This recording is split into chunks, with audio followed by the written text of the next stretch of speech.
Muy buenos días, distinguidos amigos. Bienvenidos a otra entrega del Diálogo Libre de su periódico Diario Libre, el periódico que más se lee y que más vende en la República Dominicana. Hoy vamos a hablar de educación, uno de los temas fundamentales en el desarrollo dominicano, y para ello contamos con la honradora presencia del ministro de Educación de la República Dominicana, el arquitecto Andrés Navarro. El panel de periodistas que tendrá a su cargo la conducción de este Diálogo Libre está compuesto por la periodista Inés Aispun, subdirectora de Diario Libre, el jefe de redacción de Cierre, el periodista Nelson Rodríguez, y los integrantes de la redacción integrada de Diario Libre, Lisania Batista, redactora senior, y Carlos Reyes. En unos instantes arranca este Diálogo Libre con el ministro de Educación de la República Dominicana, el arquitecto Andrés Navarro, a quien damos la más cordial bienvenida con nuestro agradecimiento por haber aceptado esta invitación. Muy buenos días. Bueno, buenos días, gracias a todos. La última vez usted vino como ministro de Relaciones Exteriores, así. Ahora viene como ministro de Educación. Yo quisiera que usted nos explicara cómo ha sido el cambio, primero, y segundo, ¿qué retos usted ve más en lo inmediato en la educación dominicana? Bueno, primero agradecer a Adriana y a todo el equipo, pues, esta oportunidad. Realmente, refiriéndome a la primera pregunta, nueva vez el cambio para mí resulta un tanto de sorpresa. Estoy de alguna forma siendo entrenado por nuestro presidente Danilo Medina para manejarme fuera de área de confort. Primero en la función que tuve anteriormente fue un tiempo muy fuera del área de confort en tanto mis antecedentes, ¿no? Y ya que había logrado situarme en un área de confort en la Cancillería, viene este cambio que me saca también y me coloca en un ambiente desconocido a profundidad. Y lo que ha representado este reto que el presidente Danilo Medina ha puesto en mis hombros es precisamente apostar a que sí es posible en un contexto como el de la República Dominicana hacer una buena práctica de la gestión pública y también tender a lo que para mí representa o debe representar la prioridad en un país como la República Dominicana, que es el fortalecimiento institucional, la construcción de una nueva institucionalidad. Ahora para mí cobra este principio que como político y servidor público he asumido, todavía cobra más importancia porque estamos hablando del Ministerio de Educación. Cada día me hago más consciente de lo estratégico que es el Ministerio de Educación para aplicar la política que ha sido el centro de la gestión del presidente Danilo Medina, la política educativa, que él ha asumido como una búsqueda de revolución de la manera en que hasta ahora hemos estado manejando la educación en la República Dominicana. Por eso es que estoy agotando ahora, hasta el 15 de octubre, lo que he denominado el proceso de inserción e inducción como ministro en este universo que es el sistema educativo en la República Dominicana. Y representa no solamente una muestra de confianza por parte del presidente, sino también un gran reto frente a la sociedad dominicana. ¿Por qué? Porque la educación no solamente se ha constituido en la política más importante para el gobierno, sino que es el tema más importante para la sociedad dominicana. Es precisamente la institución que está siendo más monitoreada, es la política que está siendo más observada, sobre la cual la sociedad dominicana está apostando mucho. Y por eso, pues, esto es un gran reto para cualquier gestor público asumirlo, ¿no? Ministro, una de las, no decir críticas, sino observaciones que quizá la sociedad civil está haciendo ahora mismo es que se entiende que ese 4% está casi siendo manejado como obras públicas, o sea, de construcción. Así. Pero usted también viene de obras públicas, arquitecto, Sí, y viene así es. ¿Se ha encontrado alguna sorpresa en ese terreno? ¿Va a haber más controles? ¿Cómo percibe el tema? Bien, y ciertamente es lógico pensar que para la población el grueso del 4% se está invirtiendo en infraestructura. ¿Por qué? Porque la educación es un intangible y cualquier inversión que hagas en educación no es tan fácilmente perceptible, más si aquello que en el marco de la política de educación envuelve tangibles como son las obras de infraestructura, resulta que frente a la vista de la ciudadanía es lo predominante. Pero realmente la mayor inversión que estamos haciendo y que vamos a hacer en este cuatrenio que apenas inicia, va a ser en mejora de la calidad educativa. Eso tiene muchísimas implicaciones, con la particularidad de que hablar de mejora en la calidad educativa nos centra en productos intangibles que se perciben a mediano y largo plazo, porque igual en 2 años, en un proceso de mejora de la calidad educativa, no vas a tener resultados todavía contundentes que digan, oye, vale la pena lo que se está invirtiendo. Por eso es que un gran reto de la gestión que me corresponde encabezar, y esto me lo ha planteado el presidente a la clara, es que debemos mostrar a la sociedad con pulcritud en la gestión, con transparencia y diálogo, la validez del tipo de gasto que estamos haciendo de este 4%, que en definitiva es un gran sacrificio que está haciendo la sociedad dominicana, porque si nos ponemos a evaluar que el 4%, como a veces la gente piensa, no es del presupuesto nacional, es del Producto Interno Bruto, que en el marco del presupuesto que ha sido ya aprobado en el Ejecutivo y que será sometido al Congreso, representa más del 20% del presupuesto para el 2017. Entonces, eso hace que ese enorme peso porcentual deba ser obviamente acariciado por la población, y nosotros lo que tenemos que es generar confianza, porque trabajar con intangibles en una sociedad que tiene una deuda social de cuestiones básicas, elementales, no es fácil la tarea, ¿no? Muy bien. El desafío de Andrés Navarro es grande porque la educación es la política pública mejor valorada en esta gestión de gobierno, y mantener eso va a implicar un gran reto. Usted habla de la prioridad, la calidad educativa. El presidente el 16 de agosto dijo que en los próximos 4 años no vamos a construir tantas aulas, pero sí vamos a poner toda nuestra atención en que estas aulas estén llenas de profesores motivados y bien formados. Y ahí detalló una gran cantidad de incentivos, lo que llama motivaciones, de becas a los profesores que salen de la universidad, de beca y pago de los estudios, aquellos que cojan la carrera docente, de ubicar a los estudiantes más destacados para formarlos tanto nacional como internacionalmente, e incluso hasta en la selección de los directores.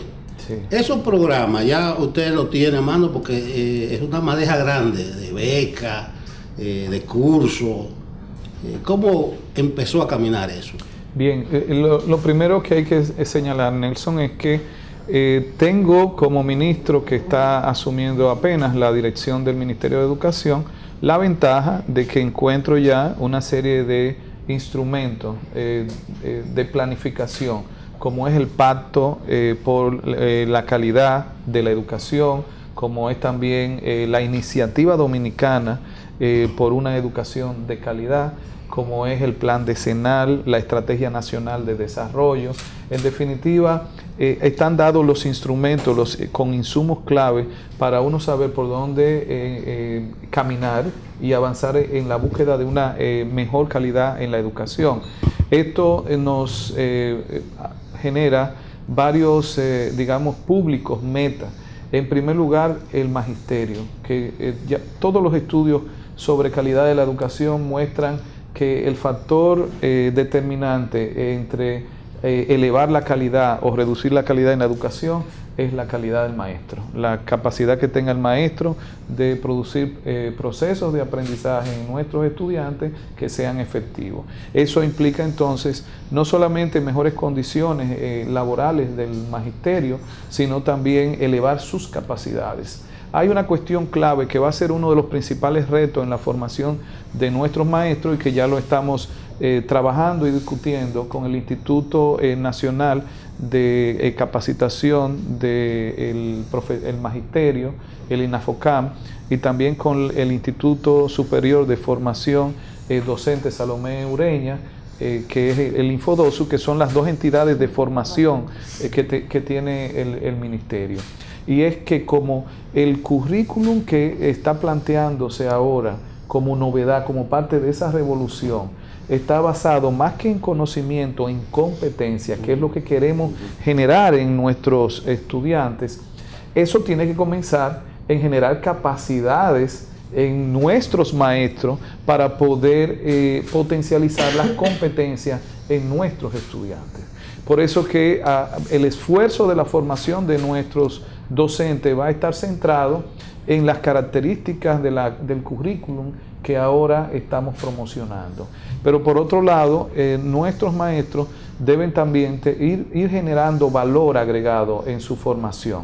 Son personas que han sido calificadas para tales fines, pero que esa calificación se da en un momento donde hay otros esquemas de educación. Esta revolución implica tener muchos sujetos revolucionarios, no solamente en conocimiento, pero también en competencia. Por eso lo que son las becas para formación en el magisterio va a concitar también el apoyo de las universidades. Nosotros vamos a evaluar todas las ofertas que hay en nuestro mercado nacional, también en el contexto internacional, especialmente para la preparación de formadores locales, que nos permitan en el menor tiempo posible ir convirtiendo ya una masa crítica del magisterio en parte de esos cambios, ¿no? También hay que tomar en cuenta que en el proceso de generación o de transmitir o de construir competencias en nuestros estudiantes, no se debe limitar solamente a los maestros, sino que en esto tienen que tener un concurso también fundamental los padres a través de las asociaciones de padres y amigos. Para esto implica hacer un esfuerzo desde el ministerio con todas las estructuras de descentralización que hay en la educación dominicana. Me refiero, para que me puedan entender, el Ministerio de Educación tiene oficinas regionales, tiene también oficinas en distritos escolares, estamos hablando de más de 130 oficinas en el territorio nacional que ejercen una labor de tutoría, de asesoría en los centros escolares. Esa estructura técnica tiene también que ser debidamente capacitada para que haya sinergia y los elementos del sistema educativo, incluyendo obviamente las familias, puedan apuntar hacia la misma dirección. Muy bien. Carlos. Ministro, cada año vemos que el costo de los libros, ya a nivel privado, es un dolor de cabeza para los padres. Siempre se quejan de que cada año salen más caros, y usted habla de que realmente los recursos que se han asignado a educación se corresponden con el 20% del presupuesto. Para el próximo año, sí. ¿Hay algún tipo de iniciativa, no sé si a través de incentivos como pasa en algunos otros sectores, para que estos libros pudiesen llegar a precios más asequibles a los padres? Porque se vuelve un trastorno cada año, vemos las quejas y las quejas. Bueno, ahí, Carlos, hay una función nuestra como Ministerio de Educación, que es el dotar, en el caso de todos los centros educativos que pertenecen a la educación pública, dotar en el tiempo oportuno de los libros, de los materiales y también de una serie de accesorios que el Ministerio aporta a los estudiantes. Una de las limitaciones que hemos tenido es que no siempre llegan a tiempo, y eso lleva a muchos padres a tener que ir al mercado de ofertas de libros a comprar libros y no tienen ese servicio de parte del ministerio. Lo que nosotros vamos a procurar precisamente para el próximo año es lograr que la distribución de todos los materiales didácticos, de los libros y también de una serie de útiles que se distribuyen, lleguen antes del inicio del año escolar, incluyendo el kit de uniforme, de manera que evitemos que los padres y madres se vean en la necesidad de comprarlos ya que no llegaron a tiempo. Esto implica una disciplina institucional muy rigurosa en términos de los procedimientos de adquisición, que si no se programan con tiempo son uno de los factores que te hacen tardar en la entrega. Y la otra cuestión que es un reto para nosotros es la red de distribución. Estamos hablando para que el público me pueda entender la complejidad de esto. Nosotros tenemos más de 7.000 centros escolares distribuidos en todo el país. Hacer esa distribución, hay que recordar que 7.000 centros y ningún almacén de acopio en no, la entonces zona. tenemos seis almacenes, pero están en las grandes urbes y más concentrados en la zona metropolitana. Exacto. Entonces, una estructura que es capilar como la del Ministerio de Educación, que llega hasta el último extremo del territorio nacional, que sea efectiva, operativa, para evitar esos gastos que independientemente del precio de los libros representan realmente un problema para los padres, especialmente la familia más humilde. Entonces eso lo vamos a poder lograr si montamos esa estructura eficiente que permita que llegue a tiempo a la población. Es un reto y ya nos estamos preparando para esos fines. Está comenzando este año escolar, pero ustedes saben que en un abrir y cerrar de ojos ya estamos frente al próximo año. Sí, exactamente. Así es. Sí. Doña Lizalia. Yo vuelvo al tema de la formación. Se habló mucho de que se necesitan profesores más capacitados y que vendrían al país profesores extranjeros a capacitar lo nuestro. Quiero saber en qué paró eso. También aquí hay un déficit de profesores de idiomas, sobre todo del inglés y francés, que son los que se enseñan en las escuelas, y lo que deben completar lo que es el modelo de la tanda extendida, que los muchachos dicen que solo es tarea, solo es clase y no le dan otras opciones en las horas después del almuerzo, que se supone que eso forma parte de la tanda extendida. ¿En qué está eso? ¿Cuáles son sus proyectos para este año y el próximo? Sí, comenzando por el último tema, que es el de la jornada escolar extendida o la tanda extendida. Ahí nosotros, yo podría decir que estamos en un proceso desigual y combinado, o sea, estamos avanzando de una manera acelerada en algunos aspectos y en otros estamos rezagados por la naturaleza, y en este sentido resulta que vamos abriendo centros escolares que implican también la dotación del personal suficiente, especialmente el docente, y dotar de personal docente a tiempo en algunas provincias no ha sido posible. Y esto hace de la tanda extendida entonces que tenga en algunos momentos no podamos desarrollarla a pesar de que tengamos la cantidad de aulas. ¿Qué es lo que estamos haciendo ahora? Estamos estructurando un plan para homologar lo que es el ritmo de producción de nuevas aulas y de montaje del sistema de jornada extendida. Para esto, una de las cuestiones clave es la programación durante las 8 horas de actividades en los estudiantes. Se tiene contemplado no solamente las horas docentes per se, sino también la producción de una serie de tiempo para talleres. Eso implica también personal especializado para esas actividades. Y nosotros vamos a promocionar un concepto que está en el marco de la Ley 6697 de educación, que es el de la educación no formal, que es un concepto que está establecido en la ley, que nosotros debemos ahora potencializar bastante en la tanda extendida, porque es una serie de una formación, digamos, extracurricular, que permite agregar valor a la educación curricular formalmente establecida. Esto nos va a dar contenido dentro de las 8 horas de tanda extendida, pero además para la generación de competencias para preparar a nuestros estudiantes. Y cuando hablo de competencia, de lo que estamos hablando es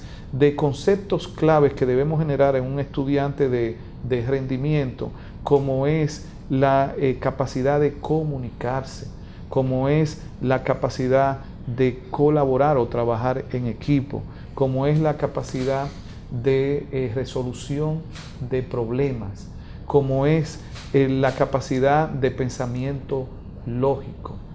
Todas esas competencias que debemos generar no solamente se logran a través de la formación curricular, a través de la formación temática, sino también a través de esa formación no formal que está contemplada en la ley. Pero deben entendernos que toda esta revolución es una transformación que implica adecuaciones, porque a veces se espera, cuando se hacen cambios, que todo funcione como el deber ser, y esto es un construir, también un proceso de aprendizaje. Yo no le tengo temor a decir que hoy en día el sistema de educación de la República Dominicana también está en un proceso de aprendizaje, y eso no es vergonzoso, eso es positivo, porque eso es lo que da reflejo de que estamos construyendo un camino el cual hay que irlo moldeando. No será así a lo mejor dentro de 20 años puesta en escena de este sistema.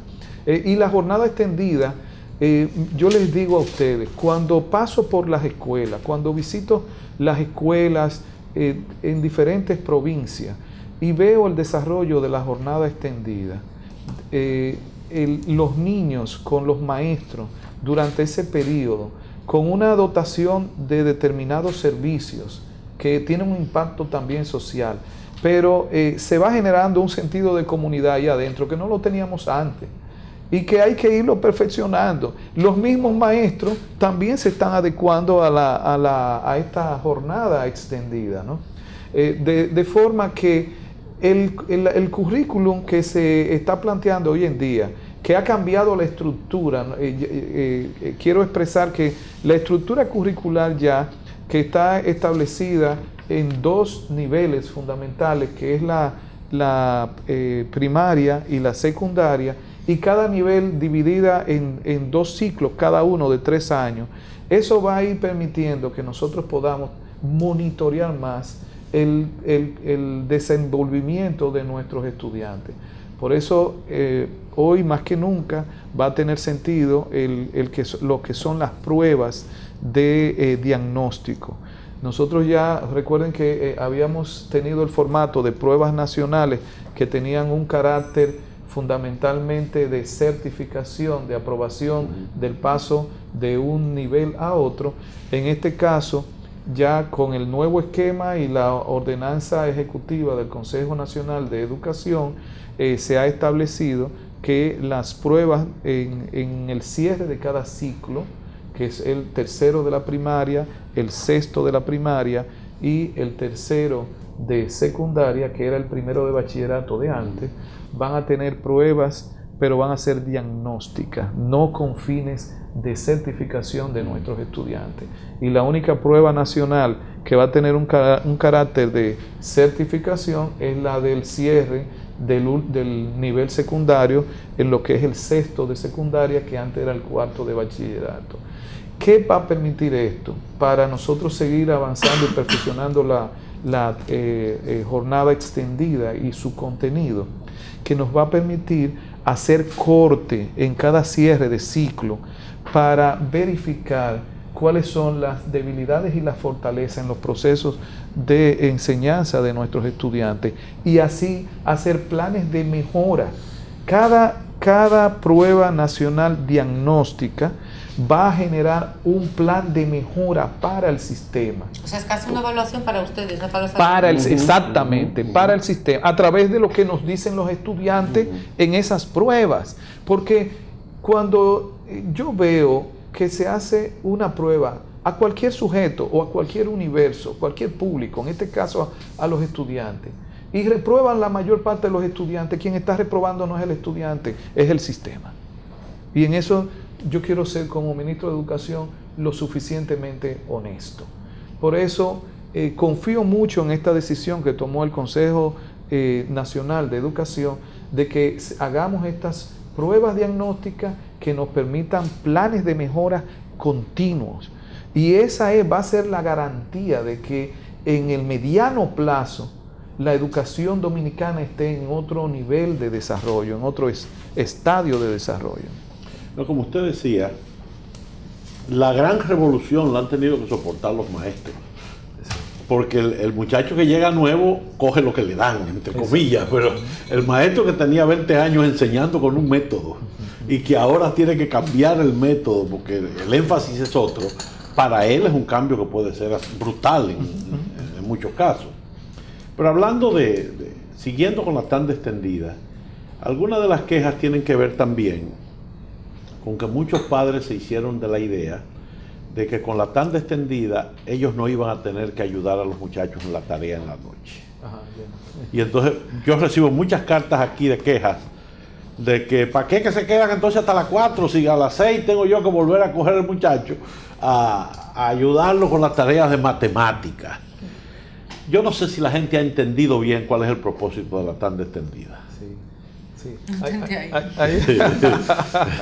Sí. Hay que... Esto implica también un trabajo de comunicación, de concienciación en la ciudadanía, porque la tanda extendida ha generado muchas expectativas. Hay que tener claridad que en una sociedad donde hay todavía una deuda pública, social, acumulada, lo más atractivo de la tanda extendida son servicios que no tienen que ver con la educación per se, y en eso nosotros tenemos que ser también como muy sinceros, ¿no? Está todo lo que es todo el servicio de desayuno, de almuerzo y merienda escolar, que es un atractivo, es un imán, que es una realidad, es un hecho concreto y una expresión de lo que somos como sociedad hoy en día. Igualmente, el tener a los jóvenes o a los niños 8 horas en la escuela, el impacto que mucha gente ve es que los sacamos de la calle, ¿sí? Entonces ahí está refiriéndose a un tema de más bien de seguridad, de integridad de los niños y de los jóvenes. Pero el sentido más profundo y más estratégico de la tanda extendida es que permite la cantidad de horas necesarias para generar un proceso de enseñanza-aprendizaje basado en competencia, que no puede ser con unos minutos y todo el mundo esperando el timbre para irse, ¿no? O un profesor o una maestra cansado, fastidiado porque tiene que tomar 3 tandas en un solo día, ¿no? Entonces ese es el sentido más grande que tiene esos servicios colaterales válidos. Ahora bien, la expectativa, como bien señala, de que con esas 8 horas es suficiente y yo no tengo como padre ninguna responsabilidad en la formación de mis hijos, no tiene sentido. Hay que recordar que el trabajo de un currículum basado en competencia implica un rol, hoy más que nunca, fundamental por parte de los padres. ¿Por qué? Porque si el niño, después que sale de la escuela, llega a un hogar totalmente indiferente a su proceso de formación, entonces se genera una intermitencia que va a hacer deficiente la efectividad del sistema de enseñanza. Por eso es que yo les decía ahorita que una labor de nuestra gestión tendrá necesariamente que ser la concienciación y el trabajo con los padres, con la junta de cada centro, con la asociación de padres amigos de la escuela y también con las familias. Este es un trabajo que implica una visión integral, holística, del abordaje del aprendizaje de nuestros estudiantes. Aquí todo el mundo tiene que ponerse en esta, como dirían los muchachos, en esta onda, para que sea efectivo el sistema, ¿no? Muy bien, muy bien.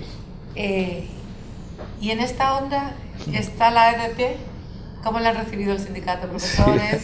¿Qué espera usted de su gestión con ellos? Claro, bueno, hasta ahora el proceso de relación con la ADP para mí ha sido extraordinariamente positivo. Además de un encuentro que tuve con la dirección, el Comité Ejecutivo Nacional, hemos acordado con el mismo Comité Ejecutivo tener unos encuentros del ministro con las direcciones municipales de la ADP en todo el país.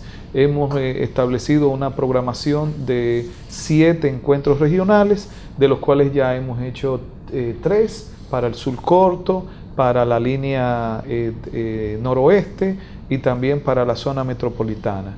Precisamente en el próximo viernes tendremos un encuentro, también el sábado, y así hasta agotar los 7 encuentros y todo el territorio nacional.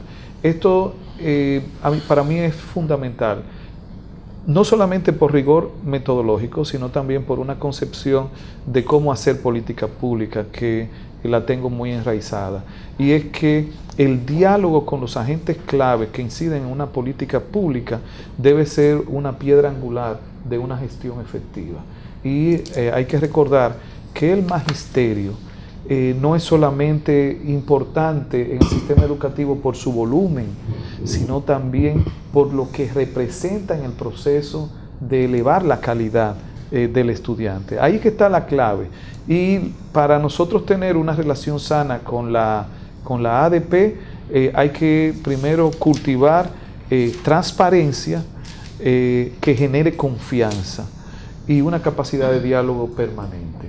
No digo que todo vaya a ser color de rosa, porque no siempre los deseos se convierten en realidad, pero hasta ahora lo que yo he encontrado en la parte de la ADP ha sido mucho compromiso con esta revolución educativa, ha sido también mucha apertura al diálogo. Ellos han estado expresando, haciendo diagnóstico de todas las situaciones que desde la óptica del maestro están pasando en los centros escolares, que me sirve a mí de insumo para también establecer prioridades y también diagnosticar. Por eso es que mis recorridos por los centros escolares, más estos diálogos regionales con los maestros, me está dando un perfil situacional del sistema que pienso que va a ser de mucha utilidad para poder tomar decisiones válidas e inteligentes. Denos un par de ejemplos de las cosas que le dicen, por ejemplo, en esos encuentros regionales. Los maestros. Los maestros, bueno, por ejemplo, los maestros expresan mucho algunas preocupaciones sobre la tanda extendida que tienen que ver con los momentos de descanso del maestro durante esas 8 horas de labor. Yo estoy consciente, ustedes recordarán, yo soy profesor universitario en la UAS, ahora estoy en licencia por las funciones que ejerzo, pero tengo más de 20 años dando clase en la UAS. Y 1 hora de docencia no es igual que 1 hora de trabajo en un escritorio preparando informes o documentos. 1 hora de docencia genera más esfuerzo mental, emocional. Entonces, hablar de 8 horas de docencia y no con estudiantes universitarios, sino con niños y adolescentes, y yo estoy consciente y soy sensible de que implica un esfuerzo emocional extraordinario. Entonces son temas que yo voy poniendo en mi carpeta de análisis para verlo internamente en el ministerio, para analizarlo y verificar la situación que hay, ¿no? Otro de las cuestiones que plantean con mucha frecuencia los maestros, que tiene que ver con el proceso en las escuelas, es el tema de seguridad de los centros escolares, que para mí es algo también de mucha preocupación, pero mi función no es preocuparme, es ocuparme como ministro a resolver los problemas que puedan diagnosticarse. Por esa razón he dispuesto la creación de una Dirección General de Gestión de Riesgo Escolar, porque vi ese nicho que era necesario llenar dentro de las competencias del ministerio. Vamos a trabajar con la certificación en materia de seguridad de todos nuestros centros escolares con los organismos competentes. Vamos a montar una estructura de monitoreo que facilite la reducción de los riesgos en nuestros centros escolares, que no es solamente riesgo frente a actos delincuenciales, sino también frente a la estructura de la edificación, a los servicios que se ofertan, al tema de la inocuidad de los alimentos, o sea, el tema de seguridad, de riesgo, lo vemos en una manera global, porque tenemos ahí centrada la población más vulnerable de nuestro país, que son nuestros niños y nuestros adolescentes. Ya pasó con el caso de una niña que se electrocutó en una Sí, escuela. ese fue un hecho, llegando yo al ministerio, que me golpeó muy fuerte y que me movió a verificar qué teníamos para evitar eso, y me di cuenta que era poco lo que teníamos, ¿no? Entonces vamos a generar esas capacidades institucionales. Y con la disciplina en las aulas, se quejan mucho de que los maestros, sobre todo algunos que están muy cansados ya, como que les da trabajo disciplinar a los estudiantes. Sí, hay que... Yo quisiera Quizá la hacer, gran diferencia entre la escuela pública y la privada Sí. es la disciplina en el aula. Yo quisiera hacer lo más justo posible con nuestras escuelas, porque no creo que sea justo generar una imagen de que lo predominante en nuestros centros escolares es la indisciplina. Eso se puede dar en algunos centros escolares, y también en un universo de 1000 niños o adolescentes que estén en un centro escolar vamos a encontrar jóvenes indisciplinados, pero no es el ambiente predominante de nuestros centros escolares. Ustedes deben recordar que nosotros tenemos unos 2.200.000 estudiantes en el sistema público, en aproximadamente 7.000 centros escolares. Si eso fuera un ambiente predominante, tuviéramos un país caotizado. Ahora, que hay que trabajar en la mejora de la disciplina, no tanto como agresión o un hecho violento. Si la disciplina va desde el cumplimiento de los horarios, la puntualidad, el cumplimiento de las tareas asignadas, el ambiente, el respeto a los demás, que es lo que va a promocionar el sistema que estamos montando curricular basado en competencia. Porque la ventaja del sistema basado en competencia versus el basado en conocimiento es que el de competencia te construye una nueva ciudadanía. A nosotros, para un país como el nuestro, lo importante no es tener grandes genios del conocimiento, es tener grandes ciudadanos. Porque hoy en día el conocimiento tú lo puedes tener acumulado incluso hasta en una máquina, pero el comportamiento no. La capacidad de resolución de problemas, la capacidad de resolución de conflictos, la capacidad de comunicación, de diálogo. Eso es lo que tenemos que construir en el marco de la transmisión de conocimiento, obviamente. Por esa razón, el tema de la disciplina, yo sé que hay que hacer más esfuerzo. Nosotros vamos a establecer también algunos mecanismos colaterales que ayuden a los controles, como es uno de las propuestas del Pacto por la Educación en la República Dominicana, que es la carnetización universal de los estudiantes. Y esto lo vamos a trabajar con la Junta Central Electoral, que es la entidad competente para el registro de todos nuestros ciudadanos. Y ya la Junta Central Electoral ya tiene montado el número único de identidad del ciudadano desde que nace.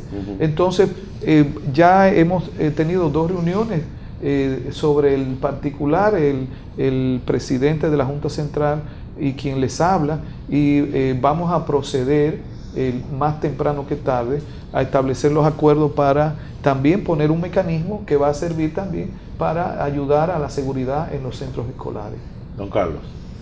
Ministro, ya que hablamos de revolución, el deporte dentro de las escuelas, ahora mismo en este tiempo, ¿qué papel juega? Y a sabiendas de que hay centros escolares que no cuentan con instalaciones deportivas y que, por ejemplo, las cardiopatías son una de las principales causas de muertes en nuestro país. Entonces, el deporte dentro de todo este sistema, ¿cómo se está tratando? Bien, para el abordaje más que del deporte, de la educación física, que yo quisiera hacer una diferenciación. Nosotros como Ministerio de Educación debemos apuntalar más la educación física que el deporte per se, porque la educación física va más allá de una actividad deportiva, implica una serie de valores agregados, de disciplina que cultiven la salud del cuerpo, pero también de la mente. Y en el caso de este renglón, que es la educación física y el deporte, una de las medidas que estaré tomando es el fortalecimiento del Instituto Nacional de Educación Física, el INEFI, y el trabajo que debemos desplegar en todos nuestros centros escolares. Ya he tenido dos encuentros con el ministro de Deporte para hacer una alianza estratégica entre ambos ministerios. De hecho, el ministro Danilo Díaz quiere también hacer muchos esfuerzos del relanzamiento de la educación física y el deporte centrado en la escuela.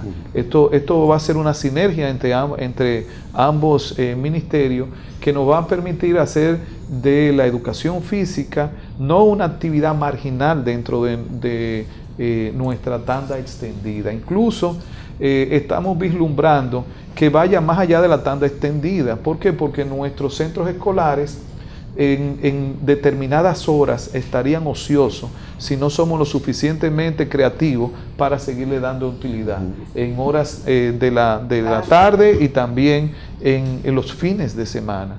Ahora bien, ahí aprovechando el tema que plantea Carlos, yo quiero mencionarle otra cuestión clave que vamos a hacer en la nueva estrategia del Ministerio de Educación. Nosotros queremos hacer una relación triangular entre el Ministerio de Educación, el Ministerio de Cultura y el Ministerio de Deporte. Nuestro presidente Danilo Medina ha planteado en muchas ocasiones que una de las problemáticas de la juventud en nuestro país, que genera a veces también situaciones de delincuencia, es la ausencia a veces en los jóvenes de un grupo de identidad positivo. Jóvenes que no estudian, que no trabajan, pero tampoco que hacen actividades artísticas y que tampoco hacen deporte. Y el joven necesita un grupo de identidad. Y nosotros somos los responsables de facilitarle esos nichos positivos que le puedan generar a ellos esa identidad que requiere tanto un adolescente. Entonces hemos visto la posibilidad de crear un triángulo que podría ser un triángulo que promueva al fin y al cabo la seguridad, educación, deporte y arte. Y si ustedes se dan cuenta, los tres son pilares de la generación de competencia de una nueva ciudadanía. Y pueden sintonizar muy bien en la escuela. En la escuela, no solamente en las 8 horas de tanda extendida, sino también los fines de semana. Yo recuerdo cuando estudié en el colegio donde pasé toda mi infancia, que yo quería estar en el colegio, no solamente en las horas de clase. Yo quería estar en las tardes, quería estar en los fines de semana. Nosotros tenemos que generar ese nivel de atracción en nuestros centros escolares. Que nuestros muchachos quieran estar en nuestros centros escolares porque le ofrecemos las diferentes opciones de identidad. Y por eso ya conversé también con el ministro, rápidamente con el ministro de Cultura, para que los tres, el Ministerio de Deporte, el Ministerio de Cultura y el Ministerio de Educación, podamos establecer este triángulo estratégico de oferta a nuestros estudiantes. Vuelvo con la expresión del presidente Medina en su toma de posesión, de que en los próximos 4 años no vamos a construir tantas aulas.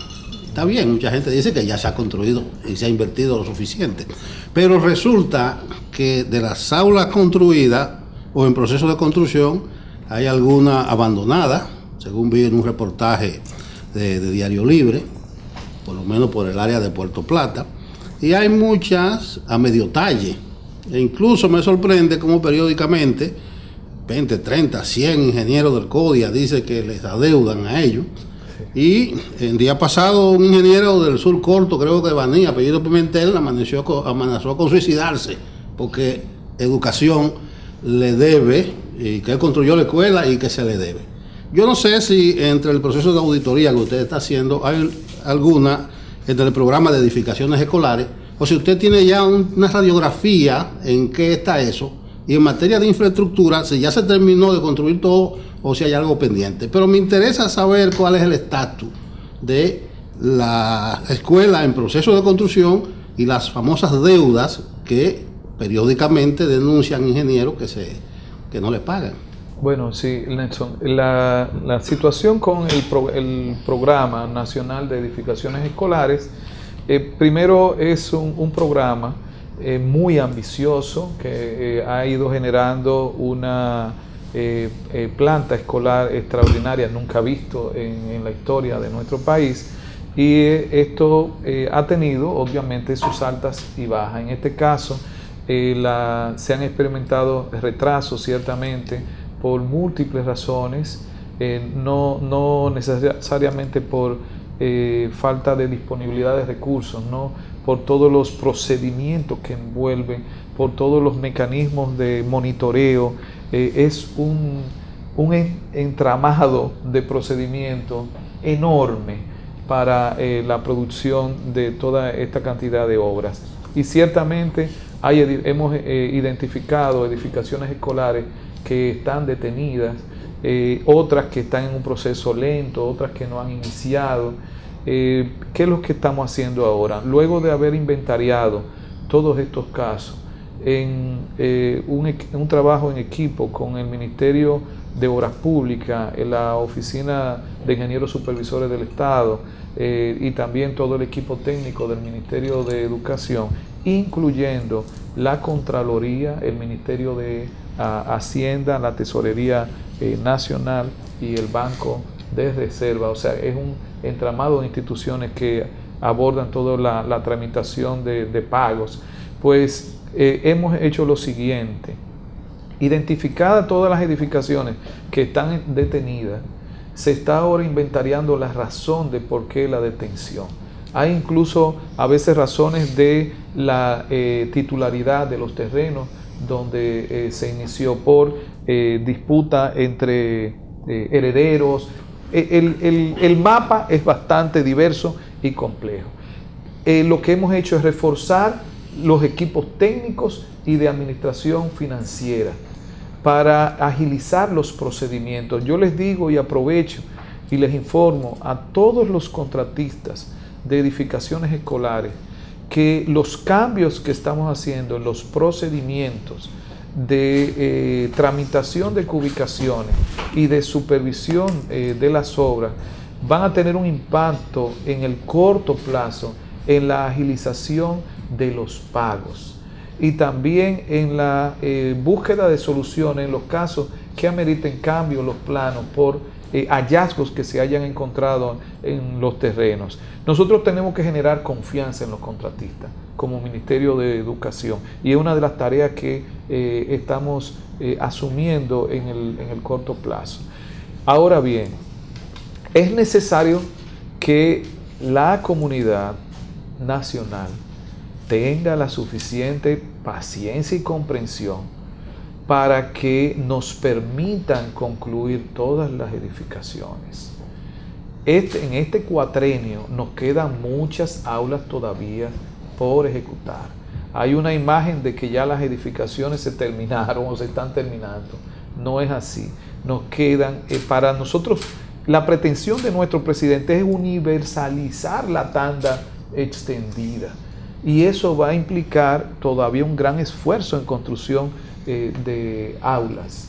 Y para nosotros agilizar ese proceso, necesitamos también el apoyo de las comunidades en facilitarnos los procedimientos de construcción en el ambiente, en el entorno a la escuela, pero también en la identificación de terrenos, porque todavía nos quedan muchos terrenos por captar para construir centros escolares. El esfuerzo que estamos haciendo ahora, Nelson, yo sé que en el corto plazo va a tener un impacto muy positivo de cara a acelerar la construcción de las aulas.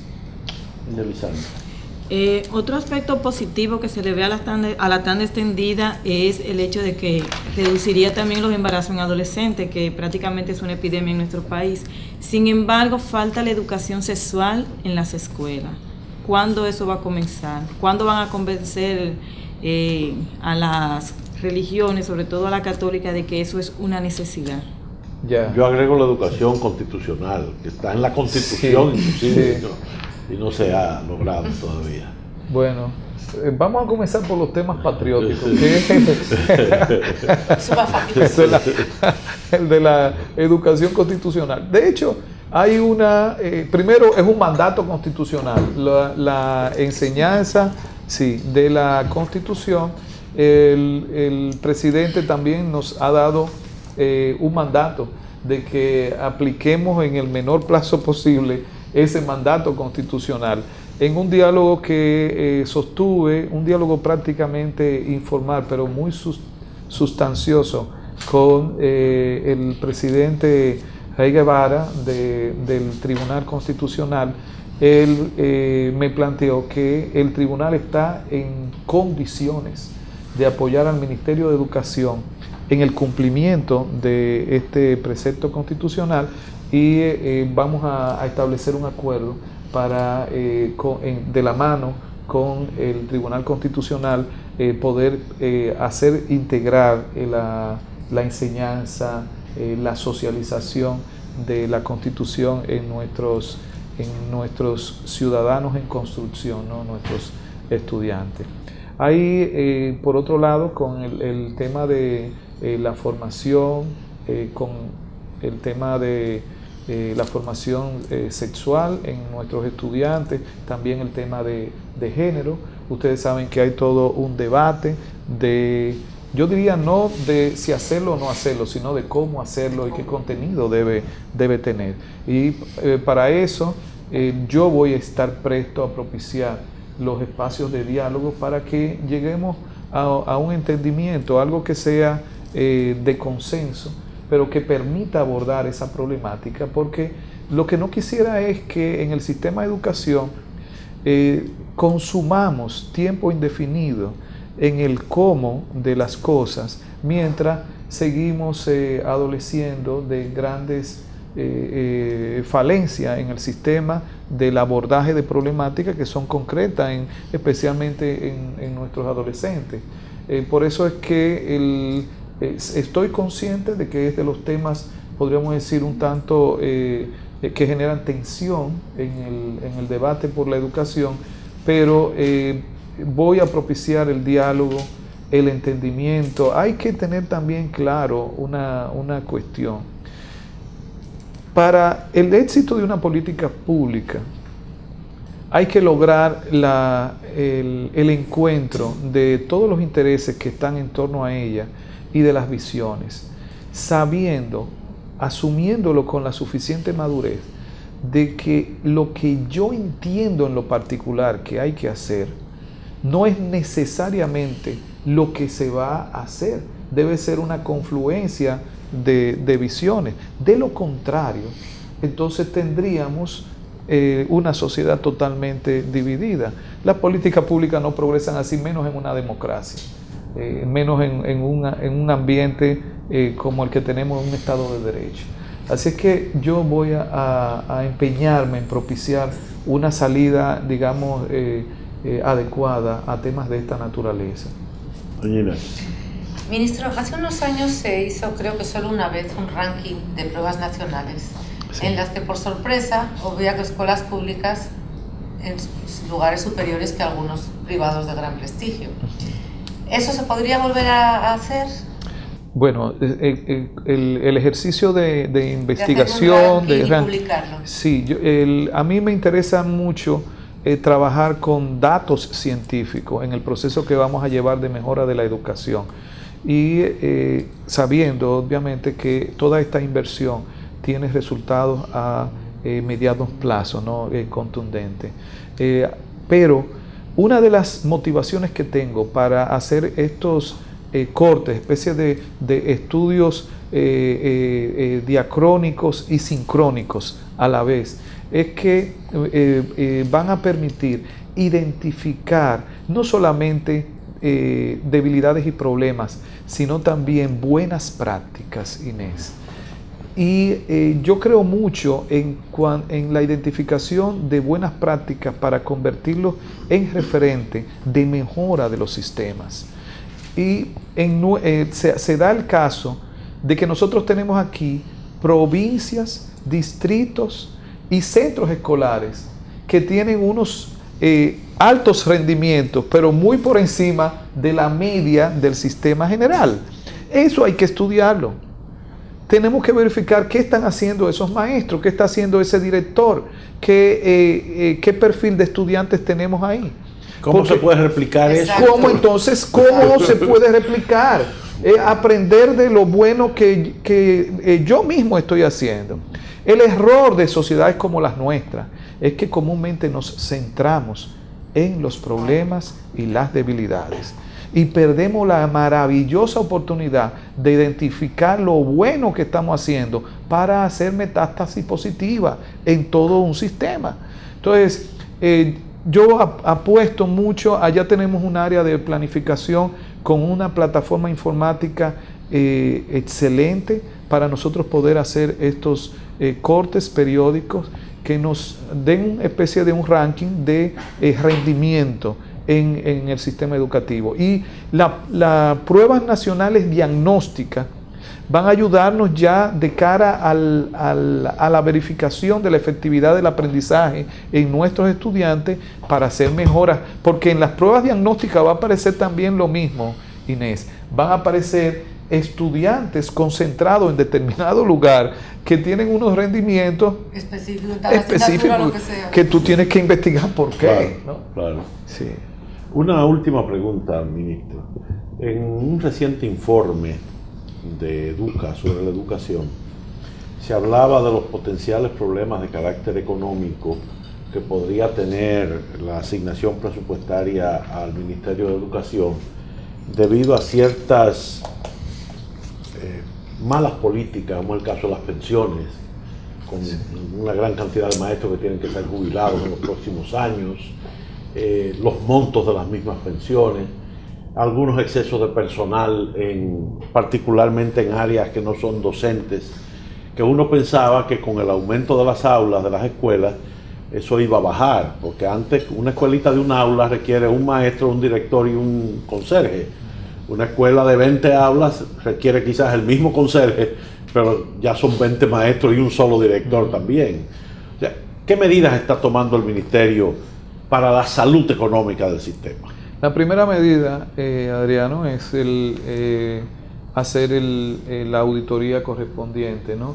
Y yo quiero aprovechar frente a la población para que se entienda que cuando se habla de una auditoría en la gestión pública, no se debe entender como algo negativo. Una auditoría es un procedimiento primero establecido legalmente que busca fundamentalmente identificar fortalezas y debilidades para hacer mejoras en la gestión, no solamente de recursos, sino también de la actuación de una institución.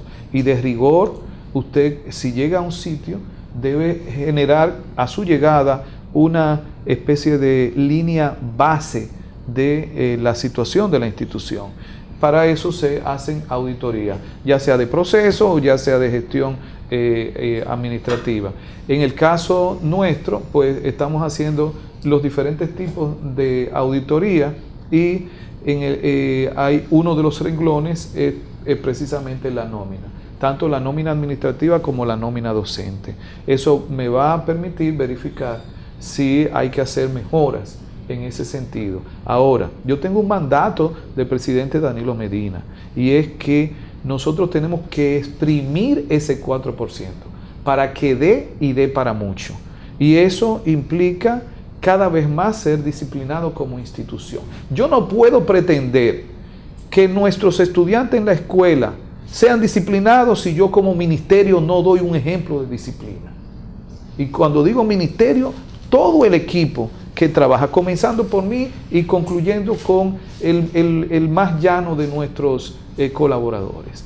Y por esa razón debemos partir de una línea base que nos permite ese plan de mejora. Y otra cuestión es que un sistema educativo es efectivo, o será efectivo nuestro sistema educativo, en la medida en que vayamos generando confianza en nuestra población.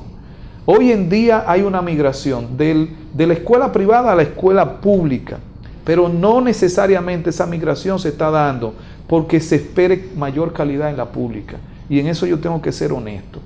Resulta que estamos dando en la pública una serie de servicios que no se dan en la privada, y ya es una primera motivación.